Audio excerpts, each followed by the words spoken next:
வெளிப்பாடு குறித்து தொடர்ந்து நம்ம தியானிக்க ஆரம்பிச்சிருக்கிறோம். வெளிப்பாடு என்ன? கர்த்தருக்கு மாத்திரம் அறிந்த ரகசியம், மனிதர்கள் அறியாத காரியம். ஆனா மனிதனுக்கு தேவையானது. மனிதர்களாகிய நம்முடைய வாழ்க்கையில நடக்கக்கூடிய காரியங்களை நம்மளால புரிந்து கொள்ள முடியல. சில சமயம் புரியுது, சில சமயம் நமக்கு நம்ம வாழ்க்கையில் என்ன நடக்குதுன்றது நமக்கு தெரியல. அதுக்காக என்ன பண்றாருன்னா, நம்மளுக்கு அந்த வெளிப்படுத்தல ஆண்டவர் கொடுக்கிறார். வெறுமனை நம்மளுக்கு இப்ப என்ன நடக்குது நம்ம வாழ்க்கையில அப்படின்றத நம்ம அறிவினால நம்ம அறிந்து கொள்ளக்கூடாது, புரிந்து கொள்ளக்கூடாது. ஏன்னா நம்ம வாழ்க்கையில கர்த்தர் செயல்படுகிறார், அவர் தான் எல்லாத்தையும் செய்கிறார். தானாக எதுவும் நடக்கிறது இல்லை. எந்த மனுஷனும் எதையும் நடத்த முடியாது. ஆண்டவர் தான் எல்லா காரியங்களையும் நடத்துகிறார். ஏன் இப்படி நடத்துகிறார், எதற்காக நடத்துகிறார், எந்த நோக்கத்தோடு அப்படி நடத்துகிறார்ன்றத நம்ம தெரிந்து கொள்வதற்கு தான் அந்த வெளிப்பாடை கொடுக்கிறார். அதுதான் வெளிப்பாடு. நம்மளால புரிந்து கொள்ள முடியல. ஏன்னா பாத்தீங்கன்னா, நேபுகாத்நேச்சார் சொப்பனம் பார்க்கிறாரு. ஒரு ராஜா ஒரு அரசாங்கத்தையே ஒரு நாட்டையே ஆள்கிறவர். அவருக்கு ஒரு சொப்பனம் வருது.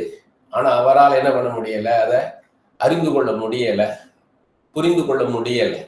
அப்ப என்ன பண்றாரு, தானியேல் மூலமாக அந்த காரியம் வெளிப்படுத்தப்படுது. அடுத்தடுத்து என்ன நடக்க போகுது எதிர்காலத்துல அப்படின்றத ஆண்டவர் சொல்றாரு. அதுல சொல்றாரு, நீ மேட்டிமையா நடக்காதன்னு சொல்றாரு. ஆனா அதையும் நம்மளால அந்த ராஜா கேட்கல. நீ தாழ்த்து, ஏழைகளுக்கு உதவி செய்ய, உன்னை தாழ்த்து அப்படின்னு ஆண்டவர் பேசுறார். அப்படி போல நமக்கு வெளிப்பாடுன்றது தீர்க்க தரிசனமா வருது. நம்ம அது பின்னாடி அது எப்படி நமக்கு பின்னாடி நம்ம தியானிப்போம். தீர்க்க தரிசனத்துக்கும் வெளிப்பாடுக்கும் உள்ள வித்தியாசம் என்ன அப்படின்றத பார்ப்போம். நம்மளுக்கு ஆண்டவர் பேசுறார். நம்மளால நடத்துகிற தெய்வம் நம்மோட பேசுகிறார். நம்மளை ஏன் இப்படி நடத்துறார், எதுக்கு இப்படி நடத்துறாருன்றத நம்மளுக்கு சொல்லி கொடுக்கிறார். அது நம்மளுக்கு அவசியமானது. இன்னொரு பக்கம் பாத்தீங்கன்னா, இன்னொரு டைமென்ஷன், இன்னொரு பரிமாணத்துல பாத்தீங்கன்னா, நம்ம பேசுனதையே பேசிட்டு இருந்தோம்னா ஜனங்களுக்கு அலுப்பா இருக்கும். ஒரு விஷயத்த சொல்றீங்க, உங்க க்ளோஸ் ஃப்ரெண்டா இருக்கட்டும், உங்க நெருங்கின சிநேகிதனா இருக்கட்டும், ஒரு விஷயத்த சொல்றீங்க, அடுத்த நாளும் அதே இதை சொல்றீங்க, அடுத்த நாள் அதே இதை சொல்றீங்க, அடுத்த தடவை அதே இதை சொல்றீங்கன்னா அவங்களுக்கு அது அலுப்பு தட்டிடும், சலிப்பு தட்டிடும். அப்ப இதுக்கு அப்பாற்பட்ட காரியங்கள் என்ன இருக்குன்றத நம்ம பேசும்போதுதான் அவங்க ஆர்வமா கேட்பாங்க. அதுக்குதான் இந்த வெளிப்பாடு அவசியம். பார்த்தீங்கன்னா, நம்ம ஓரளவு ஸ்டார்ட் பண்ணியிருக்கிறோம். இன்னும் பார்ப்போம். நம்ம காணா ஒரு கல்யாணத்தை குறித்து போன தடவை பார்த்தோம். காணா ஒரு கல்யாணம்னா அந்த ஒரு சம்பவத்துல எவ்வளவு வெளிப்பாடுகள் இருக்குது, நம்ம அறிய வேண்டிய காரியங்கள் எவ்வளவு இருக்குன்னு. அது காணா ஒரு கல்யாணத்துக்கு மாத்திரமல்ல, நம்ம வாழ்க்கைக்கு தேவையான காரியங்கள் எவ்வளவு இருக்குன்னு பார்த்தோம். தொடர்ந்து நம்ம பார்ப்போம். மத்தேயு 16 அதிகாரம் 13-19 வசனங்கள். அநேக நேரங்கள்ல நம்ம அதை தியானிச்சிருக்கோம். இருந்தாலும் வெளிப்பாடுன்னு வரும்போது இது அவசியம். இதை குறித்து நம்ம தெரிஞ்சுக்கிடணும். பின்பு இயேசு பிலிப்பு செசரியாவின் திசைகளில் வந்தபோது தம்முடைய சீஷரை நோக்கி, மனுஷகுமாரனாகி என்னை ஜனங்கள் யார் என்று சொல்லுகிறார்கள் என்று கேட்டார். இப்ப இதுல இருந்தே நம்ம ஒண்ணு புரிந்து கொள்ளணும். இயேசு கிறிஸ்து சீஷர்களை கேட்கிறாரு, ஜனங்க என்னைய யாருன்னு சொல்லுறாங்க, என்னை எப்படி புரிஞ்சு வச்சிருக்கிறாங்க அப்படின்னு கேட்கிறாரு. அப்ப இது நமக்கும் தான். நாம எப்படி புரிந்து வைத்திருக்கிறோம், நாம் எப்படி அறிந்து வைத்திருக்கிறோம் இயேசு கிறிஸ்துவ அப்படின்றதுதான் நமக்கு கேள்வி. ஏன்னா யாரோ யாருக்கோ கேட்டாங்கன்னு இல்லை, எல்லாமே நம்ம பர்சனலைஸ் பண்ணணும். அதற்கு அவர்கள் அந்த சீஷர்கள் சொல்றாங்க, சிலர் உம்மை யோவான் ஸ்நானகன் என்றும், சிலர் எலியா என்றும், வேறு சிலர் எரேமியா அல்லது தீர்க்கதரிசி ஒருவர் என்றும் சொல்லுகிறார்கள் என்றார்கள். ஒவ்வொன்றா சொல்றாரு பாருங்க. யோவான் ஸ்நானன்றாங்களாம், எலியான்றாங்க, எரேமியான்றாங்க, இல்ல ஒன் ஆஃப் த ப்ராஃபட்ஸ்ன்றாங்க அப்படின்னு சொல்றாங்க. அப்பொழுது நீங்கள் என்னை யார் என்று சொல்லுகிறீர்கள்? இதுதான் முக்கியம். சரி, அவங்கெல்லாம் சொல்றது இருக்கட்டும் ஜனங்க, நீங்க என்ன எப்படி புரிஞ்சு வச்சிருக்கீங்க, எப்படி அறிஞ்சு வச்சிருக்கீங்கன்னு கேட்கிறாரு. அதுக்கு சீமோன் பேதுரு பிரதியுத்தரமாக, நீ ஜீவனுள்ள தேவனுடைய குமாரனாகிய கிறிஸ்து, நீர் மனிதன் அல்ல, நீர் தெய்வம்ன்ற. நீர் தெய்வம். நீர் மாம்சத்தில் இருக்கிறீர், மனுஷனா இருக்கிறீர், ஆனால் நீர் தெய்வம் தான் சொல்றாரு. ஏது யோசேப்பு தச்சனுடைய குமாரன் அல்ல, நீர் நீர் தேவனுடைய குமாரன், அதுவும் ஜீவனுள்ள உயிருள்ள தெய்வம் அப்படின்னு சொன்ன உடனே இயேசு அவனை நோக்கி, அதாவது பேதுருவை நோக்கி, யோனாவின் குமாரனாகிய சீமோனே, நீ பாக்கியவான், மாம்சமும் ரத்தம் இதை உனக்கு வெளிப்படுத்தவில்லை, பரலோகத்தில் இருக்க என் பிதா இதை உனக்கு வெளிப்படுத்தினார். இது நீயா யோசித்து சொல்லல, நீயா யூகிச்சு கெஸ் பண்ணி எல்லாம் நீ சொல்லல. இது பரலோகத்தில் இருக்கிற பிதா, ஃபாதர் இன் ஹெவன், அவர் உனக்கு என்ன பண்ணியிருக்கிறார், இதை வெளிப்படுத்தியிருக்கிறார். இது நமக்கு மெசேஜ். இது நமக்கு என்ன சொல்றாருன்னா, நீயாக என்ன உன்னுடைய ஞானத்தை வச்சு, உன்னுடைய அறிவை வச்சு என்னை மதிப்பிடாத, எதுவா இருந்தாலும் நீ ஜபிச்சு வெளிப்பாடு வாங்கு, என்னை குறித்து நீ வெளிப்பாட்டை வாங்குன்ற. நாம பிராண்ட் பண்ணக்கூடாது, ஆண்டவர் இப்படித்தான் அப்படின்ட்டு. இந்த 5 குருடர்கள் யானையை பார்த்துட்டு வந்த கதையா இருக்கக்கூடாது. ஒருத்தர் தும்பிக்கையை மட்டும் தடவி பார்த்துட்டு அது ஒரு தூண் மாதிரி இருக்குன்ட்டான், ஒருத்தன் காலை தடவி பார்த்துட்டு அது இப்படி இருக்குன்ட்டான், ஒருத்தன் வாழை தடவி பார்த்துட்டு அது இப்படிதான் இருக்குன்ட்டான். அப்படி போல நம்ம ஆண்டவரை குறிச்சு நம்ம தெரிந்து கொள்ளக்கூடாது, புரிந்து கொள்ளக்கூடாது. ஆண்டவர்கிட்ட கேட்கணும், ஆண்டவரே உண்மை குறித்து என்னோட பேசும், நீர் யார், உண்மை நான் அறிய வேண்டிய பிரகாரம் அறியணும் ஆண்டவரே. பவுல் சொல்றாரு 1 கொரிந்தியர் 8ஆம் அதிகாரத்துல 1-2 வசனங்கள்ல சொல்றாரு, கர்த்தரை அறிய வேண்டிய பிரகாரம் அறிந்து கொள்ளணும்ன்றாரு. அப்ப நாம ஆண்டவரை இப்படித்தான் அப்படித்தான் என்ன பண்ணக்கூடாது, நம்ம பிராண்ட் பண்ணக்கூடாது. ஆண்டவரே நமக்கு வெளிப்படுத்துவார். நீர் யார் ஆண்டவரே, எனக்கு வெளிப்படுத்துங்கப்பா அப்படின்னா வெளிப்படுத்துவார் நமக்கு. அதான் சொல்றாரு, மாம்சம் ரத்தம் வெளிப்படுத்த கூடாது, பரலோகத்தில் இருக்கிற பிதா இதை உனக்கு வெளிப்படுத்தணும்ன்ற. மேலும் நான் உனக்கு சொல்லுகிறேன், மேலும்ன்றதுனால இது கனெக்டட், அதனால நம்ம சேர்த்து தெரிஞ்சுக்கணும். மேலும் நான் உனக்கு சொல்லுகிறேன், நீ பேதுருவாய் இருக்கிறாய், இந்த கல்லின் மேல் என் சபையை கட்டுவேன், பாதாளத்தின் வாசல்கள் அதை மேற்கொள்வதில்லை. பாருங்க, இதுதான் முக்கியம். எதுக்கு இதை சொல்றாரு, எதுக்கு அது கேட்கிறாரு, என்னை யாருன்னு என்ன தெரிஞ்சு வச்சிருக்கிற, ஹூ ஆம் ஐ, நான் யார் அப்படின்னு கேட்கிறாரு. எதுக்குன்னா, இந்த வெளிப்பாடு உள்ளவனுக்கு என்ன சொல்றாரு, இந்த கல்லின் மேல் என் சபையை கட்டுவேன், உன் மேல என்னுடைய ஊழியத்தை நான் கட்டுவேன்ற. எவ்வளவு பெரிய காரியம், என் ராஜ்யத்தை கட்டுவேன் அப்படின்னு அர்த்தம். நான் இனி ஃபியூச்சர்ல நான் என்ன செய்ய போறேனோ அதை என்ன பண்ணுவேன், உன்னை வைத்து செய்ய போறேன், உன்னை ஆதாரமா வச்சு, உன்னை அஸ்திபாரமா வச்சு நான் செய்ய போறேன்றாரு. பாதாளத்தின் வாசல்கள் அதை மேற்கொள்வதில்லை. பவர் ஆஃப் டெத் ஒரு சாத்தான் உன்னை மேற்கொள்வதில்லைன்றாரு.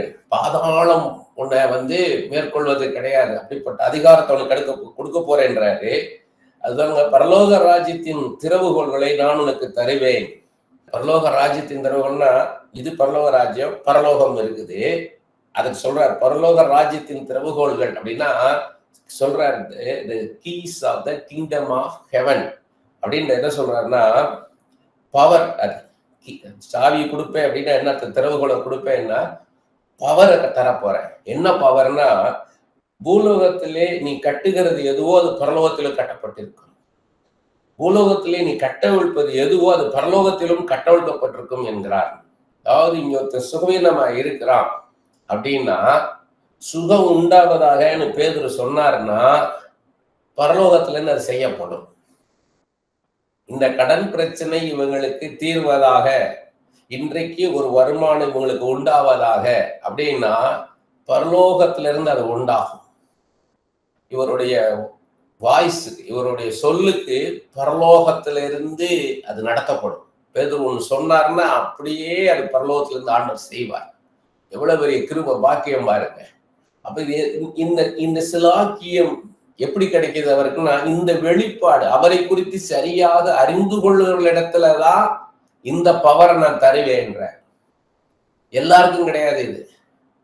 நானும் ஆண்டவருடைய பிள்ளைதா, அநேகம் பார்த்தீங்கன்னா ஒரு பிசாசை விரட்ட போற இடத்துல அவன் என்ன சொல்றான், வந்து ஒன்று நான் பவுலையும் அறிவேன், பவுலுடைய தெய்வம் இயேசு அறிவேன், நீ யாருன்னு சொல்லி அவனுடைய ட்ரெஸ் எல்லாம் பீறி போட்டுருச்சு பிசாசு. வேதத்துல பாக்குறோம் நம்ம. அப்ப எல்லாரும் அவருடைய வல்லமையை எடுத்து பயன்படுத்த முடியாது.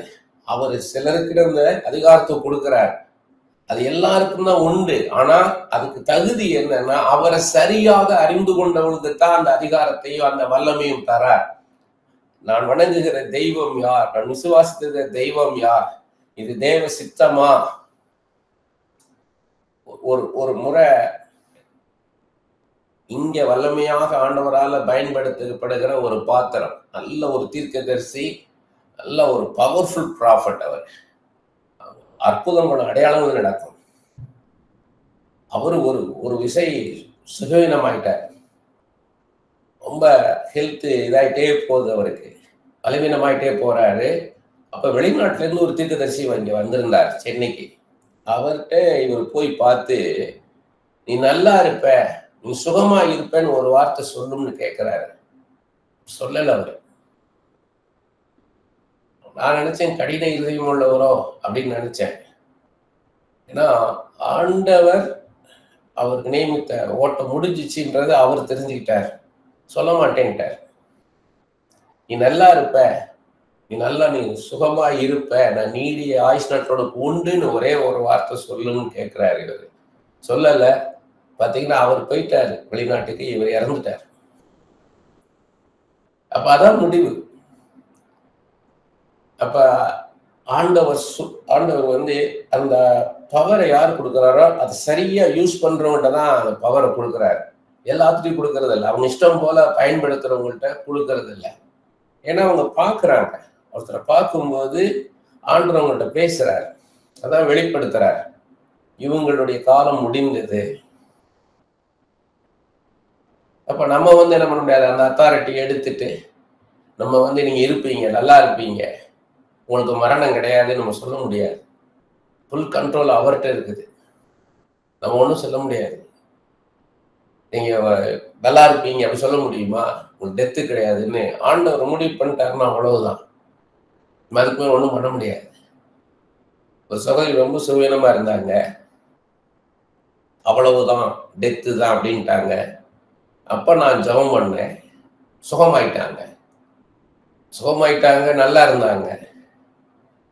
அடுத்து 1 இயர்ல பாத்தீங்கன்னா ஒரு வருஷம் 1.5 வருஷத்துல திரும்ப சுகவீனம் ஆகுறாங்க. அப்ப திரும்ப என்கிட்ட ஜெபம் பண்ணணும்னு கேட்குறாங்க. அப்ப எனக்கு நல்லா தெரியுது, இந்த தடவை நான் ஜெபிச்சாலும் அது நடக்காது, அவ்வளவுதான். எனக்கு அந்த அத்தாரிட்டி கொடுத்தாரு, ஆனா அவங்க அதுக்கு பாத்திரவான அவங்க நடக்கல. அவங்களுக்கு ஆயுஷ் நாட்டில் கூட்டி கொடுத்தார், ஆனா கர்த்தருக்கு ஒரு பிரயோஜனமும் இல்லை. சுயநலமான வாழ்க்கைக்கு போயிட்டாங்க, மறுபடியும் அவங்களுடைய வாழ்க்கைக்கு போயிட்டாங்க. அப்ப நீங்க பார்க்கணும், நீங்க வேதத்துல டெத்து அப்படின்னா பாதாளத்தின் வாசல்கள் அது மேற்கொள்வதில்லை அப்படின்னா ஒரு டெத்தையும் நிறுத்த முடியும். ஒருத்தருக்கு வந்து அந்த அதிகாரத்தை ஆண்டவர் கொடுத்தாருன்னா ஒரு டெத்தை நிறுத்தி வைக்க முடியும். இப்ப லாசரு பார்த்தீங்கன்னா உயிரோடு எழுப்பினார் ஆண்டவர். அந்த லாசரு பார்த்தீங்கன்னா பெரிய ஊழியக்காரர் ஆயிட்டார், ஆண்டவருக்கு புரோஜனம் ஆயிட்டார். அப்படி போல ஒரு அற்புதத்தை ஒருத்தருக்கு செய்யறாருன்னா அது ஆண்டவருக்கு புரோஜனப்படணும். ஆண்டவருக்குன்னா என்ன அர்த்தம்? ஜனங்களுக்கு புரோஜனப்படணும், மற்ற ஜனங்களுக்கு. நான் சுயநலமா இருந்துட்டு எனக்கு ஒரு அற்புதத்தை நான் வாங்கிட்டு நான் சுயநலமா வாழ்ந்தேன்னா மற்றவங்களுக்கு ஒரு புரோஜனம் கிடையாது. அதனால யாருக்கு அவர் இரக்கமாயிருப்பார், யார் மேல அவர் கிருபையாயிருப்பார், யார் மேல அவர் இரக்கமாயிருப்பார்ன்றத சரியாக தெரிஞ்சு கொள்ளணும். கிரைஸ்ட் மைண்ட், ஆண்டவருடைய சிந்தை என்ன, அவர் எப்படி பார்க்கிறார் அந்த குடும்பத்தை, அந்த மனுஷனை எப்படி பார்க்கிறார், அந்த மனுஷன் எப்படி பார்க்கிறார், இதுக்கு முன்னாடி அவங்க எப்படி இருந்தாங்க, இப்ப எப்படி இருப்பாங்க, இனி எப்படி இருப்பாங்கன்றதெல்லாம் பார்ப்பார். அதை பார்த்துதான் அவங்களுக்கு செய்வார். அதை நமக்கு அதை வெளிப்படுத்துவார், நமக்கு அதை வந்து வெளிப்படுத்துவார். அறிவை உணர்த்தும் வசனம் மூலமாக நமக்கு அதெல்லாம் வெளிப்படுத்துவார். அதன்படிதான் நம்ம ஆப்ரேட் ஆக முடியும். ஆனா அந்த பவரை தரார். ஒரு புறஜாதி இருக்கிறாங்க, என்னுடைய ஃபர்ஸ்ட் மினிஸ்ட்ரியே பார்த்தீங்கன்னா அப்பதான் ரட்சிக்கப்பட்டிருக்கிறேன், சர்ச்சில் இருந்து எல்லாம் ஊழியத்துக்கு போறாங்க, நானும் உற்சாகமா கிளம்பி போயிட்டேன். 2-3 வேன்ல போனாங்க. ஒரு சென்னையை தாண்டி ஒரு மலை மேல ஒரு இடம், ஒரு மலை மேல போயிட்டாங்க. அந்த மலை மேல ஜனங்கள் இருக்கிறாங்க. அங்க ஒரு வாலிப பசங்க, ஒரு 10-15 பசங்க, அப்படியே ஒரு 10-12 வயசு இருக்கும், அவ்வளவுதான் இருக்கும் அவங்களுக்கு. அவனுங்க எல்லாம் அப்படி சோர்ந்து படுத்திருக்கானுங்க. ஒருத்தர் ரொம்ப சுவீனமா படுத்திருக்கிறான், பக்கத்துல ஒரு நாயும் படுத்திருக்கு. பக்கத்துல சோறு காஞ்சு போய் கிடக்கு. அந்த நாய் வந்து ஒரு வாரமா அந்த சாப்பாடை சாப்பிடலையா, அது ஏதோ சுகவீனமா இருக்கு, அதனால அதை வளர்க்கக்கூடிய அந்த பையனும் சாப்பிடல. இவங்க என்ன சொல்றாங்க இந்த பசங்க, அந்த நாய் சாப்பிட்டுச்சுன்னா நாங்க இயேசுதான் ஆண்டவர் ஏற்றுக்கொள்றோம்ன்றாங்க. அப்ப எனக்கு விரோதமா இருந்தது, ஒரு நாய்க்காக நான் ஜெபம் பண்றதா அப்படின்ட்டு. அப்ப எனக்கு என்ன, இயேசு கிறிஸ்து இன்றைக்கு இருக்கிறார், ஜீவிக்கிறார் அப்படின்றது அந்த பசங்களுக்கு வெளிப்படுத்தணும். அப்ப என்னுடைய பங்கு என்ன, நான் ஆண்டவர்கிட்ட ஜெபம் பண்ணணும். நான் கண்ணு மூடி ஜெபம் பண்றேன். நான் இயேசுவே, அப்பா நீ இன்றைக்கு ஜீவிக்கிறீர் என்பதை வெளிப்படுத்தும் ஐயா, உண்மை வெளிப்படுத்தும். இந்த நாய் சாப்பிட்டுச்சுன்னா நீர் தான் அதை செய்கிறீர் என்பதை நாங்க கண்டுகொள்வோம்ன்றாங்கப்பா, நீ செய்யுங்கப்பான்னு சொல்லி நான் ஜெபம் பண்றேன். எனக்கு இடையில சத்தம் கேட்குது, ஆனா நான் கண்ணை திறக்கல, ஏன்னா ஆரம்பம், அதான் பிகினிங். அதெல்லாம் கண்ணை மூடி ஜெபம் பண்ணி நான் கண்ணை திறந்து பார்க்குறேன், நாயும் சாப்பிடுது, அந்த பையனும் சாப்பிட்றான். அவங்க எல்லாரும் அவ்வளவு, அந்த பசங்களுக்கு அவ்வளவு ஆச்சரியம். அவன் சாப்பிட்டுட்டு இருந்த பையன் டக்குன்னு சாப்பாடை நிப்பாட்டிட்டு வந்துட்டு அப்படி முழங்கால் போட்டான். முழங்கால் போட்டா கையில தாயத்து அதை அத்து போட்டுட்டான். அப்புறம் இந்த இடத்துல ஒரு சட்டையத்துக்குள்ள இந்த இடத்துல ஒரு தாயத்தை கட்டியிருந்தான், அதை அத்து எடுத்துட்டான். இடுப்புல தாயத்தை அதெல்லாம் அத்து எரிஞ்சுட்டான். பாருங்க எப்படி, பாருங்க அந்த இடத்துல கர்த்தர் எப்படி வெளிப்படுறாரு பாருங்க. இதுதான் வெளிப்பாடு. வெளிப்பாடு அவரை வெளிப்படுத்துகிறது. அவருடைய மைண்டு, அவருடைய வில், அவருடைய அன்பு, அவருடைய தயவு, அவருடைய இரக்கம், அவருடைய வல்லமையை ஆண்டவர் வெளிப்படுத்துறார். அந்த இடத்துல ஆண்டவர் வெளிப்படுத்தினால மறக்கவே முடியாது. இப்ப நான் சொல்லும் போது என் கண் முன்னால் அந்த காட்சி நிக்குது. 23 வருஷத்துக்கு முன்னாடி நடந்தது, இன்னும் என் கண் முன்னால் அப்படியே நிக்குது. என்னால மறக்க முடியாது அதை. அப்ப ஆண்டவர் தன்னை வெளிப்படுத்துறதுக்கு தேடுறார். அப்ப அதுக்கு நம்ம தகுதியானவங்களா இருந்தோம்னா நம்ம மூலமாக அவர் வெளிப்படுறார். இதை பாருங்க, ஏசாயா 64:4 தேவனே உமக்கு காத்திருக்கிறவர்களுக்கு அப்படின்னா வெயிட் பண்றாங்க அப்படி இல்லை, உண்மை நம்பி இருக்கிறவர்களுக்கு அப்படின்னு அர்த்தம். இது ட்ரஸ்ட். தேவனே உமக்கு காத்திருக்கிறவர்களுக்கு நீ செய்பவைகளை நீரே அல்லாமல் உலக தோற்றம் முதற்கொண்டு ஒருவரும் கேட்டதும் இல்லை, செவியால் உணர்ந்ததும் இல்லை, அவைகளை கண்டதும் இல்லை. 3 இது இருக்குது. நமக்கு அவரை நம்பி இருக்கிறவங்களுக்கு அவரு ஒரு வாழ்க்கை வச்சிருக்கிறார், ஆசீர்வாதத்தை வச்சிருக்கிறார். அத யாருமே அதை பத்தி கேட்டதும் இல்லை, கண்டதும் இல்லை, உணர்ந்ததும் இல்லை என்ற இத பவுல் விளக்கி சொல்றாரு பாருங்க. 1 கொரிந்தியர் 2:9-16 அதை விளக்கி சொல்றாரு. எழுதியிருக்கிறபடி, ஏசாயா சொன்னதை பவுல் சொல்றாரு, எழுதியிருக்கிறபடி தேவன் தம்மில் அன்பு கூறுகிறவர்களுக்கு ஆயத்தம் பண்ணினவைகளை, ப்ரிப்பேர் பண்ணியிருக்கிற ஆயத்தம் பண்ணியிருக்கிறவர்களை கண் காணவும் இல்லை, காது கேட்கவும் இல்லை, அவைகள் மனுஷனுடைய இருதயத்தில் தோன்றவும் இல்லை. Not seen, not here, not imagine இருக்கு இங்கிலீஷ் பைபிள்ல. கற்பனை கூட செய்து பார்க்க முடியாது. நமக்காக ஆண்டவர் என்ன மாதிரி வாழ்க்கையை வச்சிருக்கிறார், இப்படிப்பட்ட ஆசீர்வாதத்தை வச்சிருக்கிறாருன்றாரு. அதை கண்ணால பார்க்க முடியாது, காதால கேட்டும் தெரிஞ்சுக்க முடியாது, அதை நாம இமேஜின் பண்ணி கூட தெரிஞ்சுக்க முடியாதுன்றாரு. இதெல்லாம் நம்ம அறிவுக்கு அப்பாற்பட்ட காரியம்ன்றாரு. நமக்கோ, இப்பதான் சொல்றாரு பாருங்க, நமக்கோ தேவன் அவைகளை தமது ஆவியினாலே வெளிப்படுத்தினார். இங்கதான் சீக்கிரட்டை ரிவீல் பண்றார். அப்படி உங்களுக்கு தெரியணும்னா you need the spirit of God. நீ அனாயிட் ஆனாதான், நீ அபிஷேகிக்கப்பட்டால்தான், அபிஷேகிக்கப்பட்டால் அர்த்தம் பரிசுத்த ஆவி அபிஷேகம் வேணும். பரிசுத்த ஆவியானவர் உங்களுக்குள்ள வந்தால்தான் அந்த ஆவியானவர் உங்களுக்கு அதை வெளிப்படுத்துவார்ன்றார். அப்ப அபிஷேகம் இல்லைன்னா அது தெரிந்து கொள்ள முடியாது. ஏன்னா வெறும் மாம்ச கண்களினாலும் மாம்ச அறிவினாலதான் நம்ம விஷயங்களை பார்ப்போம், புரிந்து கொள்வோம். நம்ம அறிவுக்கு அப்பாற்பட்ட காரியத்தை நம்ம ஒரு நாளும் தெரிந்து கொள்ள முடியாது. அது ஒரு திரை மாதிரி. ஒரு சிலை இருக்கு, அந்த சிலை மேல ஒரு துணியை வச்சு மூடி வச்சிருந்த மாதிரிதான் உள்ளுக்குள்ள சிலை இருக்குது. அந்த திரையை விளக்குனாதான் உள்ள இருக்க காரியம் தெரியும். ஒரு பெரிய பெயிண்டிங் இருக்கு, அதை ஒரு பெரிய துணியை வச்சு மூடி வச்சிருக்கிறாங்க. அந்த திரையை விளக்குனாதான் அந்த பெயிண்டிங் என்னன்னு தெரியும் நமக்கு. அப்படிதான், அதான் சீக்ரெட். அந்த ரகசியத்தை ஆண்டவர் வெளிப்படுத்தணும் நமக்கு. அப்ப பாருங்க, சொல்றாரு பாருங்க, நமக்கோ தேவன் அவைகளை தமது ஆவியினாலே வெளிப்படுத்தினார். அந்த ஆவியானவர் எல்லாவற்றையும், நமக்குள்ள இருக்கிற அந்த ஆவியானவர் எல்லாவற்றையும், தேவனுடைய ஆழங்களையும், டீப் சீக்ரெட்ஸ் ஆஃப் காட் ஆராய்ந்திருக்கிறார். ஆண்டவர் தான், பரிசுத்த ஆவியானவர் தான் நமக்கு வெளிப்படுத்தணும். அந்த பரிசுத்த ஆவியானவர் எப்படிப்பட்டவர்னா எல்லாவற்றையும் அறிந்தவர். அவர் அறியாத காரியமே கிடையாது. சொல்றாரு, மனுஷன் உள்ள ஆவியை அன்றி மனுஷரில் எவன் மனுஷர்களை அறிவான்.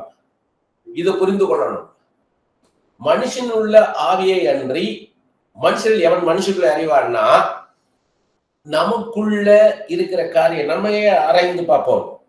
இது சரிதானா, இது சரி, இது தவறா, இது சரியா, நம்ம பண்ணது சரியா, இப்ப இந்த காரியத்தை இப்படி பண்ணலாமா அப்படின்னு நமக்குள்ளே யோசிக்கிறோம் பாருங்க.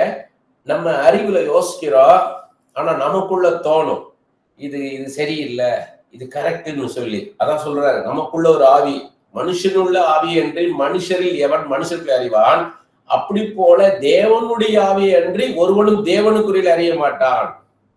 அப்ப அந்த ஆவியானவர் தான் ஆண்டவருடைய காரியங்களை வெளிப்படுத்த முடியும். தேவனுடைய ஆவிதான் தேவனுடைய காரியங்களை வெளிப்படுத்த முடியும். So without anointing you can't get the revelation. முடிச்சிட்டாரு. அப்ப you need anointing. அபிஷேகம் வேணும், பரிசுத்தாவின் அபிஷேகம் வேணும். You need the spirit of God. Holy Spirit வேணும். Holy Spirit இருந்தா தான் இதை நீ பார்க்க முடியும்ட்டாரு. அதான் சொல்றாங்க, நாங்களோ உலகத்தின் ஆவியை பெறாமல், இன்னும் டீடைல் பண்றாரு, உலகத்தின் ஆவியை பெறாமல், the spirit of the world. இந்த உலகம் எப்படி யோசிக்குமோ, உலகம் மனுஷர்கள் எப்படி யோசிப்பாங்களோ, எப்படி தீர்மானிப்பாங்களோ, எப்படி நிதானிப்பாங்களோ, அப்படி பண்ணக்கூடாதுன்றாரு. நாங்களோ உலகத்தின் ஆவியை பெறாமல் தேவனால் எங்களுக்கு அருளப்பட்டவைகளை அறியும்படிக்கு தேவனிலிருந்து புறப்படுகிற ஆவியை பெற்றோம். அதையே ரிப்பீட் பண்றார். அவைகளை நாங்கள் மனுஷ ஞானம் போதிக்கிற வார்த்தைகளாலே பேசாமல், திரும்ப சொல்றாரு, the worldly wisdom, இந்த உலக மனுஷர்களுடைய அந்த ஞானத்தின்படி இதெல்லாம் பேசக்கூடாதுன்றாரு. பரிசுத்த ஆவி போதிக்கிற வார்த்தைகளாலே பேசி ஆவிக்குரியவைகளை ஆவிக்குரியவர்களோட சம்பந்தப்படுத்தி காண்பிக்கிறோம். ஸ்பிரிச்சுவல் திங்ஸ், அதை ஆவிக்குரிய காரியங்களை ஆவிக்குரியவன் தான் அறிந்து கொள்ள முடியும் அப்படின்னு என்ன அர்த்தம்னா, anointed person only can understand the spiritual things. Spiritual வேர்ல்டுல நடக்கக்கூடிய காரியத்தை, ஆவிக்குரிய உலகத்துல நடக்கக்கூடிய காரியத்தை மாம்ச கண்களினாலே காண முடியாது, மாம்ச அறிவினாலே புரிந்து கொள்ள முடியாது, அறிந்து கொள்ள முடியாது, கிரகிக்க முடியாது. You need the spirit of God. Holy spirit வேணும், பரிசுத்தாவியின் அபிஷேகம் வேணும். அது இருந்தால்தான் நம்ம அதை தெரிந்து கொள்ள முடியும்ன்றாரு. ஜென்ம சோபன மனுஷனோ தேவனுடைய ஆவிக்குரியவைகளை ஏற்றுக்கொள்ளான். அவைகள் அவனுக்கு பைத்தியமாக தோன்றும். அவைகள் ஆவிக்கேற்ற பிரகாரமாய் ஆராய்ந்து நிதானிக்கப்படுகளானதால் அவைகளை அறியவும் மாட்டான். இது எப்படின்னு கேட்டீங்கன்னா, அபிஷேகம் இல்லாத ஒரு தகப்பன், பரிசுத்தாவின் அபிஷேகம் கிடையாது, பேருக்கு கிறிஸ்தவனா இருக்கிறார். அவரு பையன் என்ன பண்றான், போய் பேங்க்ல இருந்து பணம் எடுத்துட்டு வர்றதுக்காக போனவன் 2000 ரூபாய் எடுத்துட்டு வரான். எடுத்து ஒரு ரொம்ப கஷ்டப்படுற ஒருத்தரை பார்த்தேன், கொடுத்துட்டேன் அப்படின்னு என்ன ஒன்று, ஐயோ அந்த 2000 ரூபாய் போய் கொடுத்தியான்னு சொல்லி எட்ரா வண்டின்னு சொல்லி போய் பிடிச்சி அந்த 2000 வாங்கிட்டு வந்துடுறது, தெரியாம கொடுத்துட்டாங்க. இதே இது ஒரு பரிசுத்தாவின் அபிஷேகம் உள்ள ஒரு தகப்பனர்னு வைங்க, 1 லட்சம் எடுத்துட்டு வரான் பையன். வந்தவன் எனக்கு ஆண்டவர் சொன்னாரு, ஒருத்தர் கொடுக்க சொன்னாரு, உதவி செய்ய சொன்னாரு, நான் கொடுத்துட்டேன் அப்படின்னா இவன் புரிஞ்சுக்குவான், இந்த தகப்பன் புரிஞ்சுக்குவான். ஏன்னு கேட்டீங்கன்னா, இது ஆண்டவர் பேசியிருக்கிறார். இது ஆண்டவர் தன்னுடைய அன்பை வெளிப்படுத்தி இருக்கிறார். அந்த அன்பை வெளிப்படுத்த கொடுக்க சொல்லியிருக்கிறார். அவங்க தகுதியானவங்க. அப்ப இவன் ஆவிக்குரிய காரியத்தை பேசுறான், உள்ளார்ந்த மனுஷனுடைய காரியத்தை பேசுறான். கஷ்டப்படுறாங்க அவங்க, அவங்க பிள்ளைக்கு அவங்க ஃபீஸ் கட்ட முடியாம கஷ்டப்படுறாங்க. அவங்க நல்ல கர்த்தருக்கு பயந்த குடும்பம், ஒரு நீதியுள்ள வாழ்க்கையை வாழ்றவங்க, பரிசுத்தமான வாழ்க்கையை வாழ்றவங்க, தகுதியானவங்க அப்படின்னு சொல்லும் போது அந்த அப்பா அதை அண்டர்ஸ்டாண்ட் பண்றாருன்னா அவருடைய மாம்ச அறிவில இருந்து இல்ல, அவருக்குள்ள இருக்கிற ஆவியானவர் அதை உணர்த்துவார். ஆமா, இது சரின்னு சொல்லி. இதுதான் ஆவிக்குரியவன் ஆவிக்குரிய காரியங்களை அறிந்து கொள்வான், புரிந்து கொள்வான். மாம்சத்துல இருக்கிறவனால அதை புரிந்து கொள்ளவே முடியாது. ஆவிக்குரியவன் எல்லாவற்றையும் ஆராய்ந்து நிதானிக்கிறான், ஆனாலும் அவன் மற்றொருவராலும் ஆராய்ந்து நிதானிக்கப்படான். இப்ப சொன்னதுதான் அது. இவங்க மாம்சத்துல இருக்கிறவங்க ஆவிக்குரிய காரியங்களை புரிந்து கொள்ளவே முடியாது. கர்த்தருக்கு போதிக்கத்தக்கதாக அவருடைய சிந்தையை அறிந்தவன் யார்? எங்களுக்கோ கிறிஸ்துவின் சிந்தை உண்டாய் இருக்கிறது. என் கிரைஸ்ட் மைண்ட் இருக்குன்றார் பவுல். எனக்கு கிரைஸ்ட் மைண்ட், கிறிஸ்துவின் சிந்தை. ஆண்டவர் எப்படி யோசிப்பார், இயேசு கிறிஸ்து எப்படி யோசிப்பார், எப்படி சிந்திப்பார், எப்படி உணர்வார், இது எப்படி பார்ப்பாரு, இது எப்படி நிதானிப்பார்ன்றத தெரிஞ்சு வச்சதுனால சொல்றேன்றார். பிலிப்பியர் 2:5 சொல்றாரு, கிறிஸ்துவின் சிந்தை நமக்குள்ளே உண்டாக கடவுதுன்னு. அப்ப நமக்கு என்ன பண்ணணும்? ரோமர் 12 சொல்றார் பாருங்க பவுல், அந்த எப்படி வரணும், அந்த கிறிஸ்துவின் சிந்தை நமக்குள்ள வரணும்னா என்ன பண்ணணும்னு சொல்றார் பாருங்க. 2வது வசனத்துல, ரோமர் 12:2 நீங்கள் இந்த பிரபஞ்சத்திற்கு ஒத்த வேஷம் தெரியாமல் தேவனுடைய நன்மையும் பிரியமும் பரிபூர்ணமான சித்தம் இன்னதென்று பகுத்தறியத்தக்கதாக உங்கள் மனம் புதிதாகிறதுனாலே மறுரூபம் ஆகுங்கள். இந்த உலகத்தோடு ஒத்து வாழ்றது கிடையாது. எல்லாரும் போறாங்க செய்யறாங்க அப்படின்னு சொல்லி உலகத்தோட ஒத்து போகாம தேவ சித்தந்தானா அப்படின்றத புரிந்து கொண்டு நம்ம செஞ்சோம்னா நம்மளுக்கு என்ன ஆகுமா? கிறிஸ்துவின் சிந்தை உண்டாகுமா? மனம் புதிதாகனாலே மறுரூபமாகுங்கள். மறுரூபம்னா கிறிஸ்துவ போல சிந்திக்க ஆரம்பிப்போம். அதுக்கு வேதத்தை அதிகமாக படிக்கணும். வேதத்தை அதிகமா படிக்க படிக்க படிக்க நமக்கு கிரைஸ்ட் மைண்ட் வரும். ஆண்டவர் எப்படி பார்ப்பார், இது எப்படி செய்வார், எப்படி செய்ய மாட்டார்ன்றது தெரிஞ்சிடும். இதுதான் எபிரேயர் 4 சொல்றார் பாருங்க. அந்த வசனத்தை குறிச்சு சொல்லும் போது, இது பவுல் தான் எழுதுனது எபிரேயரை. 12 தேவனுடைய வார்த்தையானது ஜீவனும் வல்லமை உள்ளதாயும் இருபுறமும் கருக்குள்ள எந்த பட்டயத்திலும் கருக்கானதாயும் ஆத்மாவையும் ஆவியையும் கணுக்களையும் ஊனி பிரிக்கத்தக்கதாக உருவ குத்துகிறதாயும் இருதயத்தின் நினைவுகளையும் யோசனைகளையும் வகையறுக்கதா இருக்கிறது. இது பெரிய இது. ஆவி ஆத்மா சரீரத்தை ஊடுருவி போகக்கூடிய ஒரு வல்லமை கர்த்தருடைய வார்த்தையில இருக்குதுன்னு. ஆனா நம்ம இந்த கான்டெஸ்ட்ல என்ன பாக்குறோம்னா, இருதயத்தின் நினைவுகளையும் யோசனைகளையும் வகையறுக்கிறதா இருக்கிறது.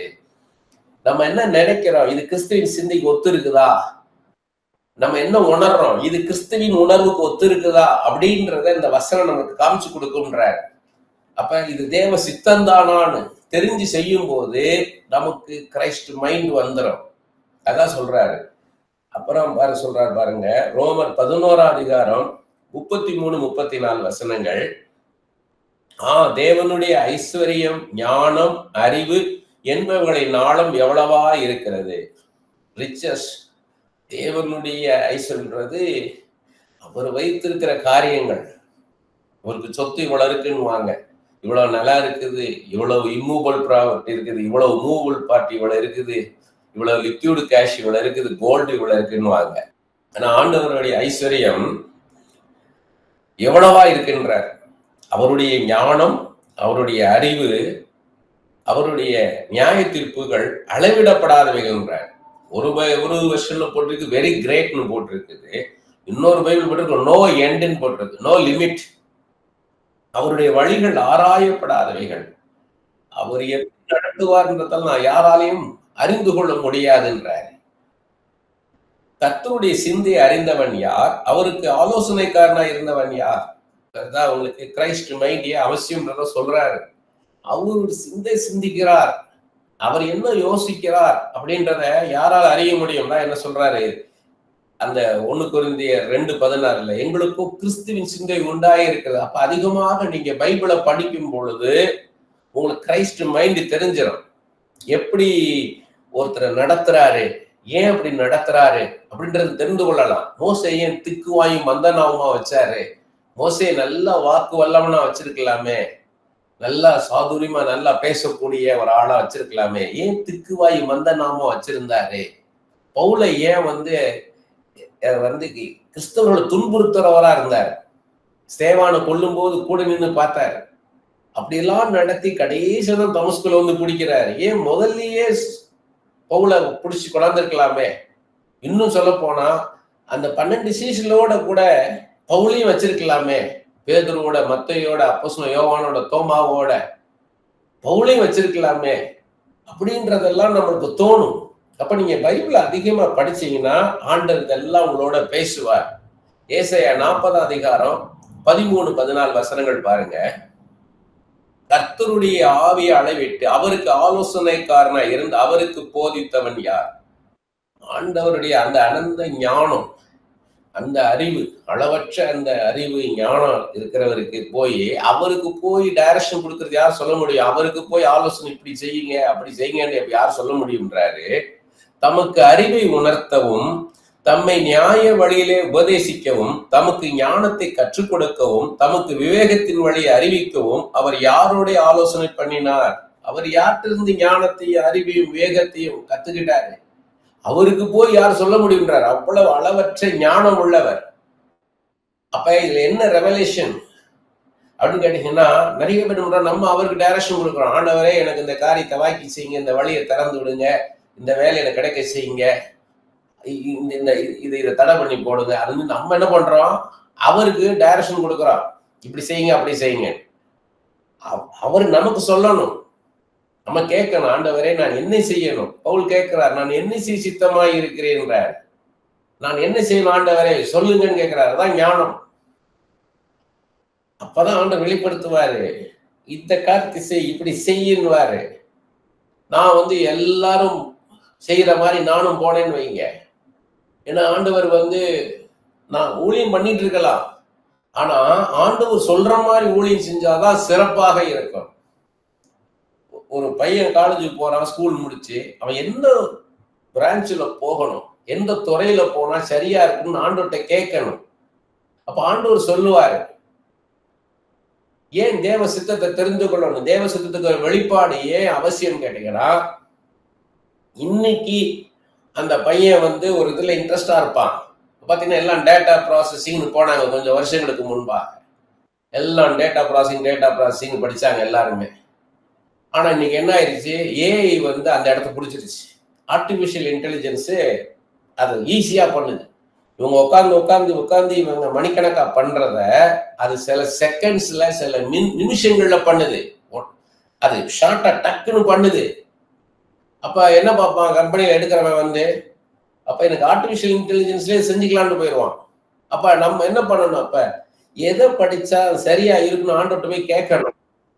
ஆண்டவரே என் பிள்ளைய நான் வந்து சேர்க்கணும், இந்த கோர்ஸ்ல நான் சேர்க்கலாமா, எந்த கோர்ஸ்ல சேர்க்கணும்னு ஆண்டவர்கிட்ட கேட்கணும். ஆண்டவர் சொல்லுவார், இந்த கோர்ஸ்ல சேரு. ஏன்னா அவங்களுடைய ஃபியூச்சர் பத்தி சொல்லுவார், வெளிப்படுத்துவார். அது நமக்கு அறியாத ரகசியம், ஆண்டவருக்கு தெரியும். அப்ப ஆண்டவர் சொல்லுவார், இந்த கோர்ஸ்ல அவனை சேரு, இந்த கோர்ஸ்ல சேர்ந்தாதான் அது எல்லாமே ஃபிளரிஷ் ஆவான்.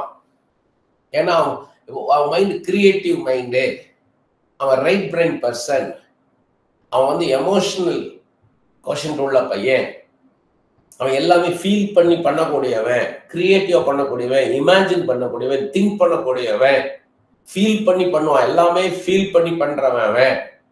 அவன் அறிவு பூர்வமா செய்ய மாட்டான், உணர்வு பூர்வமா செய்யக்கூடிய பையன். அவனுக்கு இந்த ஃபீல்டு தான் கரெக்டா இருக்கும், கிரியேட்டிவ் ஃபீல்டு தான் அவனுக்கு கரெக்டா இருக்கும்னு சொல்லுவார். நீங்க அவனை கொண்டு போய் பேங்க்குக்கு எக்ஸாம் எழுத வச்சு அவனை பேங்க்ல மேனேஜர் ஆக்கிடலாம்னு சொல்லி பேங்க்ல மேனேஜர் ஆக்குறீங்கன்னா, அங்க ரைட் பிரெயின் யூஸ் ஆகாது, அங்க ஃபுல்லா லெஃப்ட் பிரெயின் தான். அங்க ஃபீல் பண்ணி எல்லாம் ஒண்ணும் பண்ண முடியாது, கணக்கெல்லாம் ஃபீல் பண்ணி எல்லாம் அங்க பண்ணிட்டு இருக்க முடியாது. அந்த மியர் கால்குலேஷன் தான், டக்குன்னு என்ன பண்ணணும், அப்படிதான் நீங்க போகணும் அங்க. அதுதான் ஆண்டவர் சொல்றாரு. அதே மாதிரி லெஃப்ட் பிரெயின் பர்சன் உள்ளவன ரைட் பிரெயின் கொண்டாடக்கூடாது. அவன் நல்ல மேத்ஸ் நல்லா பண்றவனா இருப்பான். அவனை நீங்க என்ன பண்ணணும், ஆடிட்டிங்ல கொண்டு போகணும். BCom, MCom, CA, chartered accountant கொண்டே அப்படி அவனை அங்க கொண்டு போகணும். எம்பிஏல கொண்டு போகணும். பிசினஸ் அட்மினிஸ்ட்ரேஷன்ல கொண்டு போகணும். அவனுக்கு கொண்டு போய் விஸ்காம் படி, நீ விஷுவல் கம்யூனிகேஷன்ல போ, விஷுவல் கம்யூனிகேஷன் பிளஸ் ஆர்டிபிஷியல் இன்டெலிஜென்ஸ்ல போ, ஃபேஷன் டிசைனிங் போ, ஆர்கிடெக்சர்ல போனேன்னு அவனுக்கு ஒண்ணுமே புரியாது. அவனுக்கு ஒண்ணுமே செய்ய முடியாது அவனால. அதனால ஆண்டவர்கிட்ட கேட்கணும். ஏன்னா அவனை உருவாக்கணும் ஒரு ஆண்டவர். ஆண்டவர் சொல்லுவாரு, இவன் ரைட் பிரெயின் பர்சன், இவன் லெஃப்ட் பிரெயின் பர்சன், இவன் ஐக்யூ பர்சன், இவன் யூக்யூ பர்சன், இவனுக்கு இதுதான் கரெக்டா இருக்கும்னு சொல்லுவாரு. அதனால சொல்றாரு, அவருக்கு போதிக்கத்தக்கதாக, அவருக்கு ஆலோசனை சொல்லத்தக்கதாக, அவருக்கு புத்தி சொல்லத்தக்கதாக அறிவுள்ளவன் ஞானம் உள்ளவன் யாருன்னு கேட்கிறார். எரேமியா 32:19 யோசனையிலே பெரியவரும் செயலிலே வல்லவருமாய் இருக்கிறீர். ஆண்டவர் பத்தி சொல்றாரு, யோசனையில் பெரியவர். அது ஆம்பிளிஃபை பைபிள்ல கவுன்சில் இருக்குது, நியூ செஞ்சுரி வெர்ஷன்ல பிளான் இருக்கு. அவரை மாதிரி பிளான் பண்ண நம்ம யாராலையும் முடியாதுன்னு இருக்குது. அவரை மாதிரி கிரேட் இன் கவுன்சில் இருக்கு ஆம்பிளிஃபைட் பைபிள்ல. கிரேட் இன் கவுன்சில்னா அவரு மாதிரி ஆலோசனை சொல்ல யாராலையும் முடியாதுன்னு இருக்குது. செயலிலே வல்லவருமாய் இருக்கிறேன், மைட்டி இன் டீட் இருக்குது, கிரேட் திங்ஸ் இருக்கு இன்னொரு பைபிள்ல. அப்ப அவர் யோசனையிலே பெரியவர். அவரை மாதிரி யோசிக்க யாராலையும் முடியாது. சங்கீதம் 92:5 இப்படி பாக்குறோம், கர்த்தாவே உமது கிரியைகள் எவ்வளவு மகத்துவமானவைகள், உமது யோசனைகள் மக ஆழமானவைகள். அவருடைய how deep are your thoughts இருக்குது. அவருடைய யோசனைகள் மக ஆழமானவைகள். அந்த அந்த அந்த யோசனைகள் நமக்கு வரணும்னா நம்ம அவர்கிட்ட கேட்கணும். ஆண்டவரே, நான் யாரு, எனக்கு கொடுத்திருக்கிற பிள்ளைகள் யாரு கேட்கணும். நம்ம நான் யாரு அது தெரியாம தான் என்ன பண்றாங்கன்னா, இந்த வெளிப்பாடு இல்லாதவங்க நம்மளை குறித்த வெளிப்பாடு வேணும், கர்த்தரை குறித்த வெளிப்பாடு வேணும், நம்ம வாழ்க்கை குறித்த வெளிப்பாடு வேணும். நான் யார், என்னுடைய அபிஷேகம் என்ன, என் மேல எனக்கு என்ன கிருபை இருக்குது, எனக்கு என்ன தாளந்துகளை கொடுத்திருக்கிறார், எனக்கு எது சரியா வரும், எனக்கு எது சரியா வராது, நான் எதுல இருந்தா எக்ஸ்பர்ட்டா இருக்க முடியும், அதெல்லாம் அவன் ஆண்டவர்கிட்ட கேட்கணும். நாம நிதானிக்க கூடாது. நாம எனக்கு நான் இதுல நான் நல்லா வந்துடுவேன், அதுல வர மாட்டேன், இப்படிலாம் நம்மளா போட்டு என்ன நிதானிக்க கூடாது. சொல்றாரு பவுல், நம்மை நாமே நிதானிப்பமான நேரத்தை ஆண்டவர்கிட்ட கேட்கணும். நான் யாரு ஆண்டவரே? அப்ப நமக்கு என்ன வாழ்க்கை இருக்குது, அவர் யாரு, அவர் எப்படி நடத்துவார், 3 காரியத்தை குறித்த வெளிப்பாடு வேணும். கர்த்தர் குறித்த வெளிப்பாடு வேணும், நம்மை குறித்த வெளிப்பாடு வேணும், நம்முடைய வாழ்க்கை குறித்த வெளிப்பாடு வேணும். நமக்கு அப்படி தெரிஞ்சாதான் நம்ம சரியான வாழ்க்கையை வாழ முடியும். இல்லைன்னா ஏனோதானோன்னு போய்கிட்டு இருப்போம், ஏதோ போய்கிட்டு இருக்கோம். அந்த குட்ஸ் ட்ரெயின் மாதிரி. குட்ஸ் ட்ரெயின்ல ஒரு பேசஞ்சர்ஸ் இருக்க மாட்டாங்க, வெறும் குட்ஸா தான் இருக்காது. அது வாட்டுக்கு போய்கிட்டு இருக்கோம். குட்ஸ் ட்ரெயின் நேரம் பார்த்துட்டு இருப்போமா, அது வாட்டுக்கு போய்கிட்டு இருக்கோம், வந்துட்டு இருக்கோம். அதை குறிச்சு அது மாதிரி ஆயிடும் வாழ்க்கை. இதோ மொனாட்டனஸா போய்கிட்டு இருக்கும் வாழ்க்கை. ஆண்டவரே, நான் யாரு, என்னை குறித்து என்ன தரிசனம் வைத்திருக்கிறேன், என்ன பர்பஸ், என்ன நோக்கத்தோட என்னை உருவாக்கி இருக்கிறேன், அதை நம்ம வாழணும். அப்படி அந்த வாழ்க்கையை வாழும் போதுதான் நம்ம திருப்தியா இருக்க முடியும். நம்மை நமக்கு திருப்தியாக்கி தருவார்.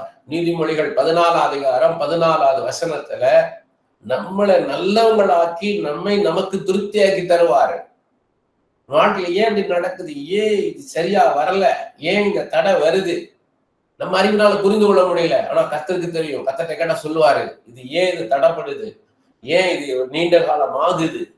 அவர் சொல்லும் போது என்ன ஆகும் கேட்டீங்களா, அவர் வெளிப்படுத்தும் போதே நமக்குள்ள விடுதலை உண்டாயிரும். நமக்குள்ள விடுதலை உண்டாயிரும். ஏசாயா 28:29 பாருங்க, அவர் ஆலோசனையில் ஆச்சரியகரமானவர், செயலில் மகத்துவமானவர். ஆலோசனையில் ஆச்சரியகரமானவர், அவர் ஒண்டர்ஃபுல் அட்வைஸ். அவர் நமக்கு கொடுக்கிற ஆலோசனை மாதிரி யாரும் கொடுக்க முடியாது. எந்த ஞானியும் கொடுக்க முடியாது, எந்த விஞ்ஞானியும் கொடுக்க முடியாது, எந்த படிப்பாளையும் கொடுக்க முடியாது. இந்த உலகத்துல இருக்கிற மனுஷன் யாரும் கொடுக்க முடியாது. படைச்சவர், சிருஷ்டித்தவர், ஞானத்தை சிருஷ்டித்தவர், அறிவை உருவாக்கினவர், அவர் நமக்கு சொன்னார்னா அது ஆச்சரியமா இருக்கும்ன்றார். நான் ஆலோசனையில் ஆச்சரியகரமானவர்ன்றார். அப்படிதான் பைபிளை நீங்க படிக்கணும். ஏசாயா 42:16 பாருங்க. குருடரை அவர்கள் அறியாத வழியிலே நடத்தி அவர்களுக்கு தெரியாத பாதைகளில் அவர்களை அழைத்து கொண்டு வந்து அவர்களுக்கு முன்பாக இருளை வெளிச்சமும் கோணலை செவியாக்குவேன். இந்த காரியங்களை நான் அவர்களுக்கு செய்து அவர்களை கைவிடாதிருப்பேன். எப்படி நடத்துவேன்னு சொல்றாரு பாருங்க. ஒரு குருடரை அவங்க அறியாத வழியில நடத்தி கொண்டு வருவது போல, அவங்களுக்கு தெரியாத பாதையில நான் கொண்டு வந்தது போல என்ன பண்ணுவார, நம்மளை கொண்டு போய் நம்ம கண் முன்னாடி இருளை வெளிச்சமாக்குவேன்றார், கோணலை செவையாக்குவேன்றார். இந்த காரியங்களெல்லாம் நான் செய்து நான் கைவிடாது இருப்பேன்றார். நான் கைவிடாது இருப்பேன். எவ்வளவு எவ்வளவு இரக்கமுள்ளவரா இருக்காரு பாருங்க. I will not leave you, I will not forsake you. நான் உன்னை விட்டு விலக மாட்டேன், உன்னை கைவிட மாட்டேன். யோசுவாட்ட சொன்னார் பாருங்க. யோசுவா அது நாள் வரைக்கும் மோசையோடே இருந்துட்டார். ஒரு வாலிப பையன். அது நாள் வரைக்கும் மோசைக்கு ஒரு நல்ல ஒரு சீடனா இருந்து எல்லாத்தையும் பார்த்துக்கிட்டார் கூட இருந்து. மோசே ஆண்டவரோட பேசுவாரு, ஜனங்கள்ட்ட சொல்லுவாரு, ஜனங்கள்ட்ட காரியத்தை ஆண்டவர்கிட்ட பேசுவாரு. இவர் யோசுவா கூட இருந்தவர். திடீர்னு ஒரு நாள் சொல்றாரு, நான் மோசை எடுத்துக்க போறேன்ட்டார். அப்ப யோசுவாக்கு எப்படி இருக்கும் பாருங்க. தனிச்சு விடப்பட்ட நிலைமை. மோசை எடுத்துட்டார் ஆண்டவர், இவர் தனிச்சு நிற்கிறார். அப்ப ஆண்டவர் சொல்றாரு, நான் மோசையோட இருந்து மோசை எப்படி நடத்தணும்னோ அப்படி போல உன்னை நடத்துவேன். நான் உன்னை விட்டு விலக மாட்டேன், உன்னை நான் கைவிட மாட்டேன். நீ பயப்படாத, கலங்காத, திகைச்சு போகாத, உன்னோட நான் இருப்பேன். இதுதான் வெளிப்பாடு. அவருக்கு அந்த வெளிச்சம் உண்டாயிருச்சு. யோசுவாக்கு அது கேட்ட உடனே எப்படி யோசித்து பாருங்க, எப்படி இருக்கும். இதேதான் எலிசாக்கு நடந்தது. எலியா பரலோகத்தை எடுத்துக்கொள்ளப்படுறத பார்க்கிறாரு. அந்த அக்கினி சுழல் காற்றில் அவர் எடுத்துக்கொள்ளப்பட்டாரு. எலியாவின் தேவன் எங்கே, எலியாவின் தேவன் எங்கேன்னு சொல்லி கதறார். அந்த சால்வை விழுது. எலியா மேல இந்த சால்வை எலிசா மேல விழுது. இந்த சால்வையத்தான் முதல்ல எலிசாவை அழைக்கும் போது அவர் என்ன பண்ணாரு, ஒரு ஏர் உழுதுகிட்டு இருந்தார். எலிசா ஒரு விவசாயியா இருந்துகிட்டு உழுதுகிட்டு இருந்தாரு. எலியா போய் என்ன பண்ணாரு, இவர் மேல இந்த சால்வை எடுத்து அவர் மேல போட்டு, எனக்கு அடுத்து நீ தான் என் ஸ்தானத்தில் நீ வரப்போறன்ட்டார். அதே இப்ப நடக்குது. அந்த சால்வை உழுது. ஆனா எலிசாக்கு தெரியாது. எலிசாக்கு எலியா போயிட்டாரு. ஆண்டவர் எங்கே, வேற யாரையும் எலியாவின் தேவன் எங்க, எலியா எங்கேன்னு கேட்கல அவரு. எலியாவின் தேவன் எங்கேன்னு சொல்லிட்டு எந்த யோர்தானை கடந்து வந்தாங்களோ அந்த யோர்தானை கடந்து வரும்போது எலியா என்ன பண்ணாரு, அந்த சால்வையை முறுக்கி அதை அடிச்சாரு. 2ஆ பிளந்துச்சு. உலர்ந்த தரவடைய நடந்து வந்தாங்க. இப்ப அதே யோர்தானை கடக்கணும். இவரு அந்த சால்வை கையில இருக்கிறத முறுக்கி அடிக்கும் போது 2ஆ பிளகுது. அப்ப தெரிஞ்சுக்கிட்டாரு எலிசா, எலியாவின் தேவன் இப்ப என்னோட இருக்கிறார், என்னோட இருக்கிறார். இது எவ்வளவு பெரிய வெளிச்சம் பாருங்க. அது அவருக்கு அது வெளிப்பாடு. அவருக்கு ஆண்டு வெளிப்படுத்துறாரு, உன்னோட நான் இருக்கிறேன் பாருன்ட்டு. அப்படி போல செய்வார். நமக்கு எப்படி நம்ம தெரிஞ்சுக்கணும் கேட்டீங்கன்னா, ஒரு காரியத்துல நீங்க உங்களுக்கு இந்த காரியம் நடக்குமான்னு நினைக்கிறீங்க. அந்த காரியம் நடக்கும்போது தெரிஞ்சுக்கிடணும், கர்த்தர் செய்யறாரு, அதை கர்த்தர் செய்யறாரு, அதை தெரிந்து கொள்ளணும். ஒரு காரியம் உங்களுக்கு சரியா வரல, ஆண்டவரே இதுக்கு எனக்கு வாய்க்கு செய்யுங்கப்பா, இதுக்கு வாய்க்கு செய்யுன்னு கேட்கறீங்க. அந்த காரியம் வாய்க்கும் போது தெரிந்து கொள்ளணும், கர்த்தரே அதை செய்கிறார்னு சொல்லி. அநேக காரியங்கள் சொல்ல முடியும், அநேக காரியங்கள். சின்ன வயசுல இருந்து என் மகளுக்காக நான் போய் ஒவ்வொரு ஸ்கூல்லையும் நான் நின்ன போது, முதல்ல அஸ்ஸாம்ல இருந்தோம், அப்புறம் சென்னையில இருந்தோம், அப்புறம் திருவனந்தபுரத்துல இருந்தோம், அப்புறம் மதுரையில இருந்தோம், அப்புறம் சென்னைக்கு வந்தோம். ஒவ்வொரு ஸ்டேஜ்லையும் பாத்தீங்கன்னா அவளுக்கு அந்த வாசல் மூடப்படும், அட்மிஷன் இல்லைன்னு வாங்க. நான் போய் அதுக்கு கஷ்டப்படுவேன். அந்த அட்மிஷனுக்கு இம்பாசிபிள், அவ்வளவுதான் அப்படின்னு வரும்பொழுது கர்த்தர் திறப்பார். ஒவ்வொரு ஸ்டேஜும் அப்படித்தான்.